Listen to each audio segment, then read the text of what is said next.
Okay, layer 4. Connection mode versus connectionless mode. On connection mode, the network determines that there has to be a connection before any communication takes place. In connectionless mode, obviously, that's not the case. TCP, it's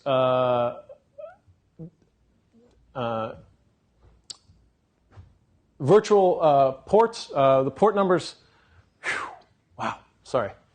the port numbers, 65,536 ports, are split into 3 distinct groups. The well-knowns, up to 1023, registered up to 49,151, and dynamic beyond that. What are dynamic used for? Anything you want. Whatever. Anything you want. You assign them yourself. Vendors can pick them. They're wide open, right? Can you assign well-known ports or registered ports on your network if you wanted to? Yeah. Yes. Why wouldn't you? They're pre-established services. Yeah. You'd collide with everybody else who was already setting up their communications traffic for those ports so that we can talk to each other. It would be as if you were speaking in a different language for no apparent reason, right? UDP, service for connectionless data transfer. It doesn't offer any correction or data detection, or error detection, sorry. Port scanning. Again, can you use this as a diagnostic tool the same way an attacker can use it as an attack tool? Yes. What does it tell you? It tells you what ports are active, what ports are closed. Why is that useful? Tell you what services are active. Good. And why is that useful? Tell you where to attack. Yes. Or what attacks are going to be possible. If ICMP is turned off, can I use it? No. You could try. You could try. It's not going to do you any good, right? Good. Lots of different ways to scan. Lots of different ways to see whether or not those ports are open or not. Sequence number attacks. It's another form of man-in-the-middle attack. Session hijacking is anticipating what the next one's going to be, inserting yours in there and trying to take over from there. There are different ways of doing it. You can pretend to be from a trusted source. The problem is, as an attacker, you don't see the responses from that. You're transmitting blind. Hopefully, what you can try to do is change the conversation to the point where you're sending it back to where you can read it again at that point. At man in the middle, you can actually get both sides of it. And as we talked about earlier, once you encrypt that traffic, they can't read it, or it takes them a long time to break it down. SYN scanning, we talked about the 3-way handshake. If you start the scan with just sending a bunch of SYNs, you can try to find machines along that network. A lot of firewalls can say, no, we're not accepting any of those, or we're not accepting them except from trusted sources. And we talked about SYN flood from a denial of service standpoint. Layer 5. You have a connection between peers that is continuous.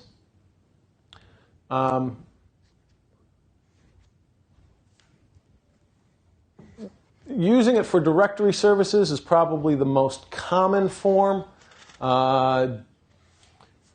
Domain name service is something that is implemented in almost all networks.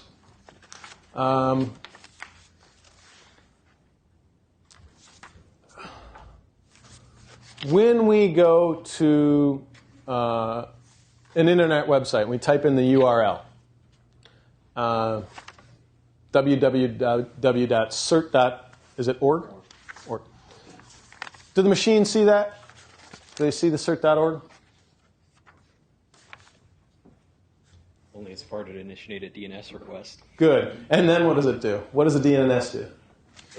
Goes off to a DNS server, who goes off to another one, who goes off to another one, and then finally comes back with the actual IP address. Good. And the IP address is the form of that number. It's a four-part multinumeric address, and it gives you the IP address.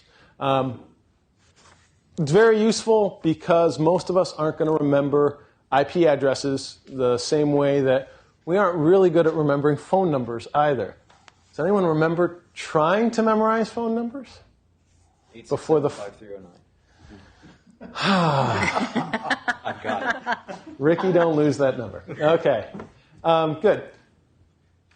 If you spoof, if you do DNS spoofing by poisoning a cache, what can you do?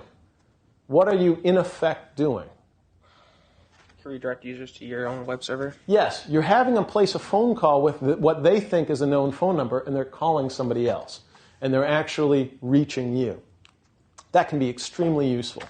How do we do that? There's a lot of different ways. The book calls it farming with phishing emails. I think this PH thing has gotten a bit out of hand, but it's the terminology they like to use.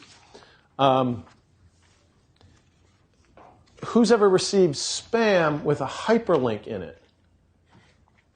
Yeah. And what, Gail? What does the hyperlink usually have? An address to something other than what it appears to have. Obviously, they have an IP address cloaked in a hyperlink that looks like it's something official. That's one way to get users to follow it. And again, we talked about open sources and naming conventions. If I can find out what your server name is, I can anticipate what your other server names are. How would I do that? What's one good, easy way of looking up server names?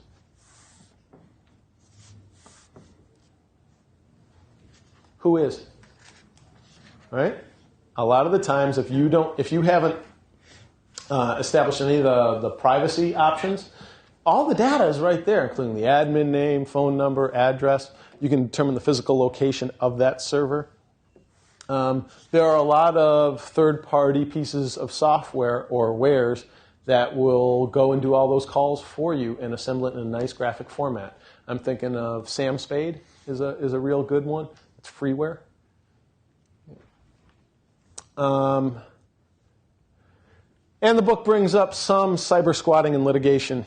What is cyber squatting?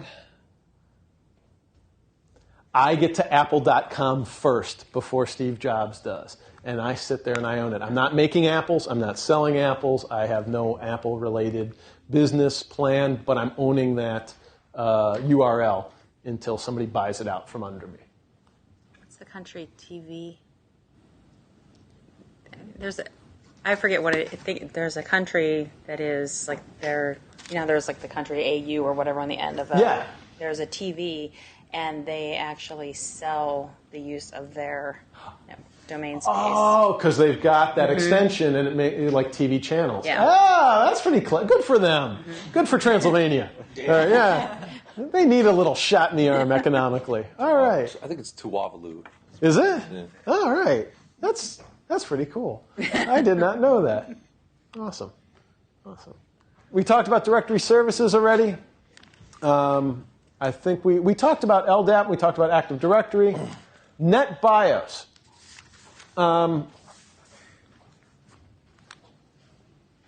What is it? What does it do?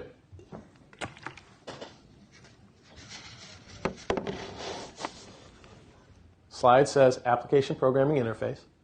What does it do?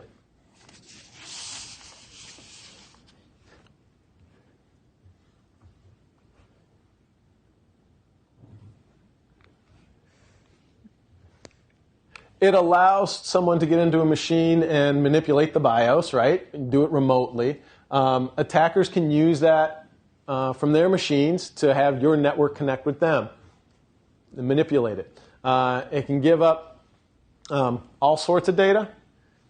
And if it's not configured properly, you could ostensibly pass worms that way. When's the last time we saw a good worm in the wild? I think most of them are configured right out of the box now, where that's not a big problem. Network Information Service. Anyone use Unix and NIS? Okay. Can it be spoofed? Yeah? Again, has to do with the nomenclature, whether or not you're establishing if your NIS domain is going to be guessable. Is it going to be something that's common? Is it going to be the same throughout your organization? Access services. CIFS and SMB. Windows file sharing protocol. Anyone? Windows administrators? Okay. Do you use CIFS or SMB?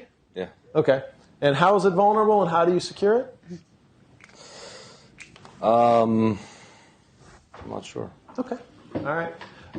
I'll take that. That's fair enough. Go for it. I'm not an administrator. Again, when they say clear text interception, they're trying to man-in-the-middle attack. They're trying to sniff or intercept that data. Cryptographic attacks means even if it is encrypted, even if it's in ciphertext, they can grab it and try to break it down from there. Harder to do, and again, that's a time-consuming endeavor. NFS, Unix again. Unix people? Gail? It's been a while, but Yeah. NFS is a way to remotely get into your file servers. Mm-hmm. Yep. And can accidentally be penetrated, could be hijacked if that service is operational on your network, right? Good.